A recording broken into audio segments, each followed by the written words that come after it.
विश्व 24 न्यूज हर पल आपके साथ। नमस्कार, विश्व 24 न्यूजमध्ये आपलं सर्वांचं सहर्ष स्वागत। धक्कादायक घटना, निमगाव केतकी चाकूने सपासप वार करून महिलेचा खून, आरोपी इंदापूर पोलिसांच्या ताब्यात। इंदापूर प्रतिनिधी अतुल सोनकांबळे।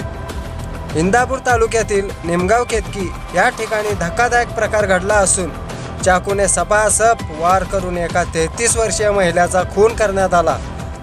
सुनीता दादाराम शेंडे, वय 33 वर्षे असं खून झालेल्या महिलेचे नाव आहे। या प्रकरणी आरोपी ज्ञानेश्वर बबन रासकर, राहणार सुरवड, तालुका इंदापूर, जिल्हा पुणे यांच्या विरोधात इंदापूर पोलिसात गुन्हा दाखल करण्यात आला असून सदर आरोपी स्वतःहून इंदापूर पोलीस स्टेशनला हजर झाला आहे। ही घटना दिनांक 4 डिसेंबर रोजी रात्री 8:15 ते 8:30 वाजण्याच्या सुमारास निमगाव केतकी सराफवाडी रोडवरील अजिनाथ मोरे यांच्या पत्र्याच्या शेडमध्ये घडली।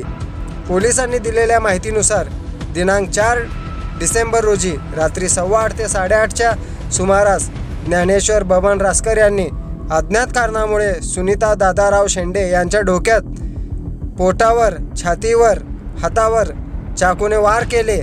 यात सुनीता शेंडे यांचा मृत्यू झाला। सदर गुन्ह्यांचा तपास पोलीस निरीक्षक सूर्यकांत कोकणे यांच्या मार्गदर्शनाखाली पोलीस उपनिरीक्षक गावडे करीत आहेत। राज्यातील महत्त्वाच्या आणि आपल्या भागातील ताज्या बातम्या पाहण्यासाठी आजच आमच्या विश्व 24 न्यूज चॅनलला YouTube वर सबस्क्राइब करा आणि बेल आयकॉन प्रेस करा।